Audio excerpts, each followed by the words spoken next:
The 1 minute that destroyed a crime empire. It began at 10:59 p.m. on a cold December night in London.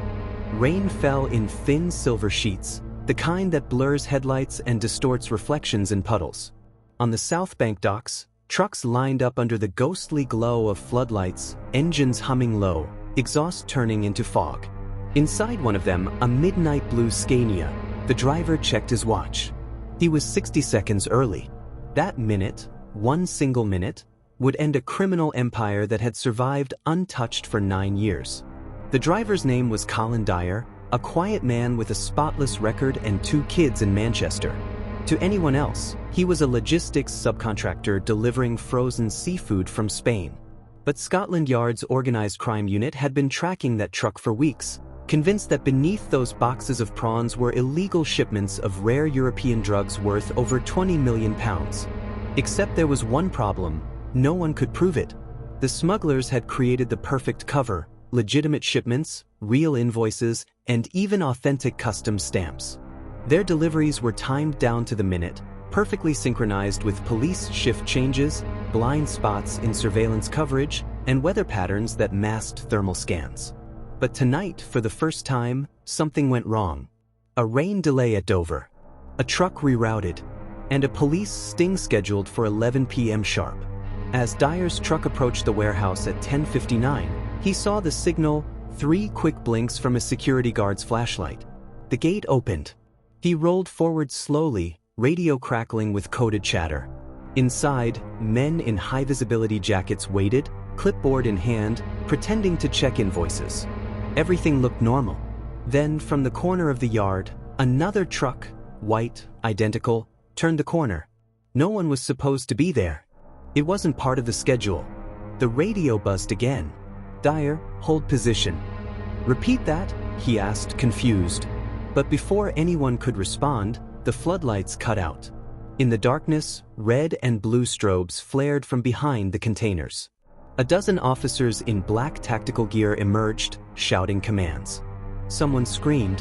Engines revved. Dyer ducked as glass shattered beside him. He didn't understand what was happening. He thought it was a robbery. By the time he looked up, it was over. In just 60 seconds, exactly 1 minute, every vehicle in the yard was surrounded. That's when Detective Inspector Laura Briggs stepped out of an unmarked van, rain glistening on her trench coat. She'd been building this case for 3 years, tracking suspicious transfers between logistics firms, shell companies, and international food brands. To her, this wasn't just another bust, it was personal. Her brother had died from one of the synthetic drugs that came through these same ports. "Let's see what they've been hiding," she said quietly. The officers pried open the truck doors. Frozen mist spilled out, blocks of ice, stacked seafood crates, all perfectly labeled. But beneath the last row, one crate looked wrong. The lettering was too sharp. The label peeled too easily. They cracked it open. Inside wasn't seafood. It was hundreds of sealed glass vials, wrapped in dry ice, each marked with medical barcodes and a red label reading "Property of NHS Research Division." The warehouse fell silent. It wasn't just drugs. It was stolen experimental compounds, the kind never meant for the public. Stolen from UK research facilities, sold to underground labs across Europe. Dyer stood frozen as Briggs approached him. "You've been running their routes for months," she said. "You knew." "I swear to God I didn't," he stammered. "I just drive. I don't ask questions." She studied his face. He looked terrified and honest. But before she could press further, her radio erupted. "Ma'am, we've got movement on the upper deck." Briggs sprinted across the rain-slick yard. Above, on a metal catwalk, a figure in a black hood darted toward the roof exit. Security lights flickered as he jumped across crates and vanished into the shadows. The officers chased, shouting, but he was gone, swallowed by the fog. All they found was a dropped phone. Screen cracked, battery dying. Briggs picked it up and froze. The wallpaper wasn't a picture of family or friends. It was an image of her, taken from a distance, outside her own house. Someone inside the operation knew her identity. She turned to Dyer, voice shaking. "Who else knows me?" I don't know, ma'am," he said. "But whoever's running this, they're watching you." The rain intensified, drowning out the sirens. Officers sealed the scene, loading crates into evidence vans. But Briggs didn't move. She stared at that broken phone, at the photo of herself, the grainy CCTV-style shot taken from across the street. That's when she realized the empire wasn't built by one man. It was connected: police, customs officers, and corporate suppliers. The same people who were helping her tonight might be part of it. And when her radio crackled again, "Detective Briggs, report to control, we've lost track of the suspect vehicle," she felt her stomach drop. Because that vehicle was supposed to be in custody. And the person driving it wasn't just another smuggler. It was one of her own officers. The rain hadn't stopped. It poured over the docks like a punishment, blurring the flashing lights and painting the asphalt in red and blue. Detective Laura Briggs stood under the awning of the warehouse, soaked to the skin, eyes fixed on the blacked-out police SUV that had just vanished from the CCTV feed. It was supposed to be part of the raid team. It wasn't supposed to be gone. "Who was assigned that vehicle?" she demanded, voice sharp over the radio. A young sergeant answered, shaky and unsure. "Detective Paul Renard, ma'am. He said he was transferring evidence to the secure site." Briggs froze. Renard wasn't on the operation list. He'd been reassigned weeks ago, desk duty, for disciplinary review. She turned to her deputy. "Lock down every exit. Nobody leaves this yard." But by the time the order reached control, it was too late.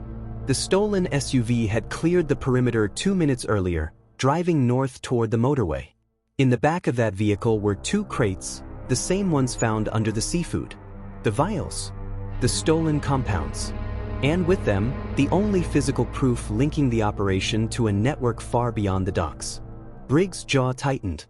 "He's not running," she muttered. "He's delivering." Inside the SUV, Paul Renard gripped the wheel hard enough to whiten his knuckles. The rain was relentless, drumming against the windshield like 1,000 ticking clocks.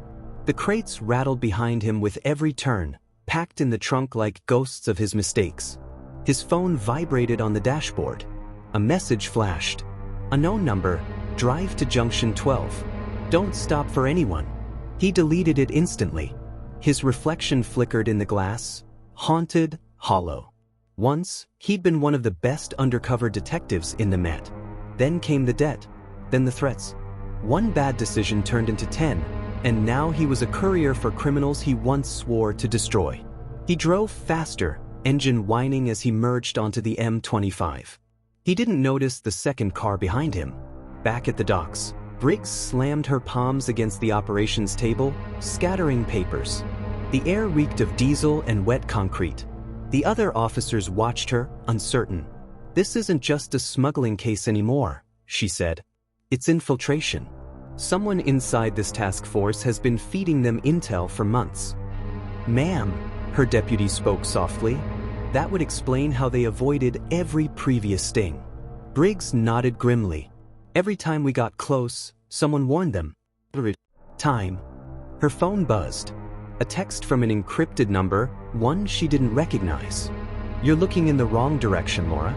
It's not about drugs." Her heart skipped. She scanned the room. No one else seemed to have noticed. "Then what is it?" she typed back. A reply came instantly. "Check the contents of the vials before they vanish." She ran to the evidence truck, pulling open the rear doors. The crates were there, all except 2. "Where the hell are the missing boxes?" she barked. A tech looked up from his tablet. Detective Renard logged them for transport 5 minutes before the sting. "Said you authorized it." Briggs went still. Her name was on the authorization. Her signature. But she hadn't signed anything. Someone had forged it. Someone with full access to her credentials. Meanwhile, Renard's SUV tore down the wet motorway, headlights slicing through fog. The GPS tracker on his dashboard blinked green, a signal that wasn't supposed to exist. Unmarked police cars were following, silent and distant. Scotland Yard's command unit had picked up the trace. Units 4 and 5, maintain visual, the dispatcher ordered. "Do not engage until target stops." But Renard didn't stop. He turned off the motorway, heading toward an abandoned industrial estate in Essex, a labyrinth of empty warehouses, the kind that still smelled of oil and rust. He parked in the shadows and killed the engine. A figure stepped out from the darkness, umbrella low against the rain. Male, tall, suit immaculate even in the storm. "Mr. Renard," the man said calmly. "You're late." Renard swallowed hard. "Traffic. Do you have them?" Renard opened the trunk. The man leaned in, inspecting the crates. Then he smiled. "You did well." "Now I'm out," Renard said quickly. "I've done everything you asked." The man straightened. "Out." He laughed softly. "You were never in Paul. You were convenient." Before Renard could react, the man snapped his fingers. Two others emerged from the shadows. Masks, gloves, no hesitation. Renard's gun was still holstered when the first man struck. The sound of struggle was swallowed by the storm. Seconds later, the crates were loaded into a black van. The man in the suit wiped the rain from his sleeve, then looked at Renard's lifeless form. "Loose ends," he muttered, stepping into the van. "Always the hardest part." Briggs arrived 15 minutes later. The call had come through emergency dispatch, gunshots reported at an old industrial park. When she saw the SUV, her breath caught. Bullet holes, empty crates, blood pooling beneath the open driver's door. She recognized the face instantly. Renard. But there was something else. A phone on the passenger seat, screen cracked but still glowing. A draft message left unsent. "It's not about the drugs. They're moving something else, something alive." Briggs stepped back, horrified. The rain mixed with the blood, streaking the asphalt crimson. Something alive? She looked up toward the warehouses and noticed the faint glow of lights from one far building deep in the fog. She motioned to her team. "Weapons ready. Move in." They crossed the flooded lot, flashlights cutting through the dark. The air inside the warehouse was freezing, filled with the hum of industrial refrigeration. Rows of steel containers lined the floor, each padlocked, numbered, and sealed. Briggs's hand trembled as she lifted one lid open. Inside, beneath the frost, wasn't seafood, and it wasn't vials. It was a cryogenic chamber, and inside, the faint silhouette of a human figure. A woman, alive. The hum of the refrigeration units echoed like a distant heartbeat. Detective Laura Briggs stood frozen before the open cryogenic pod, cold vapor curling around her boots. Her flashlight beam trembled as it cut through the frost. Inside, the woman's eyes were closed. Electrodes dotted her temples. A pulse monitor blinked faintly beside the pod. Alive, but in some induced state of suspension. Briggs' voice was barely a whisper. "What the hell is this?" The forensic tech stepped closer, shaking his head.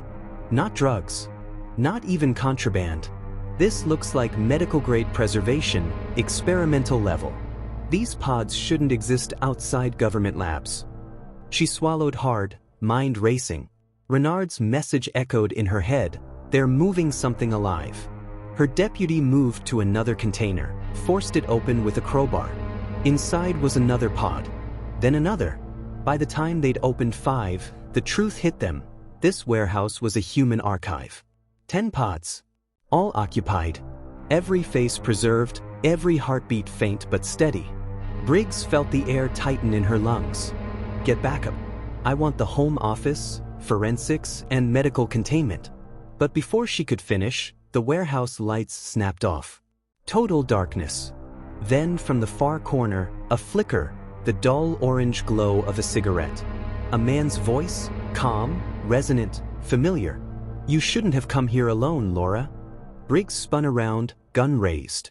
The voice belonged to Chief Superintendent Alan Keats, her commanding officer, and the man who'd recruited her into the task force. "What are you doing here?" she demanded. He stepped into the beam of her flashlight. His expression was almost pitying. "Cleaning up a mess. You've wandered into something far beyond organized crime. These are people." Briggs snapped. "What were you transporting?" Keats exhaled smoke, eyes cold. "Not people. Assets. Failed biomedical subjects. The kind the government doesn't list, doesn't fund, doesn't acknowledge." Briggs felt sick. You're telling me the yard's been covering for human trafficking? Not trafficking, Keats said quietly. Containment. The research was supposed to end years ago, but when the labs shut down, someone had to manage the aftermath. The smugglers didn't even know what they were moving. They thought it was synthetic compounds. Easy money. Disposable drivers. Controlled leaks. Briggs's mind reeled. And Renard? Renard found out, Keats said simply. He panicked. You were never supposed to know. Her grip tightened on the gun. You killed him. Keats's tone never changed. He made a choice. You're about to make one too. Behind him, headlights flared through the warehouse windows, multiple vehicles approaching fast. Keats's voice dropped to a whisper. You think you've uncovered corruption, but you've only peeled back one layer. If you report this, you'll destroy yourself. This operation protects national stability. You'd be betraying the same country you swore to serve.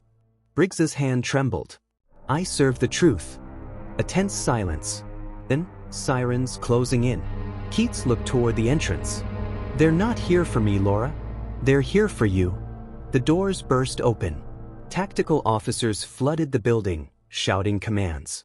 Floodlights blinded her. Drop the weapon. Wait until you see what happens when the next one starts. Hit subscribe, because this story is just getting started.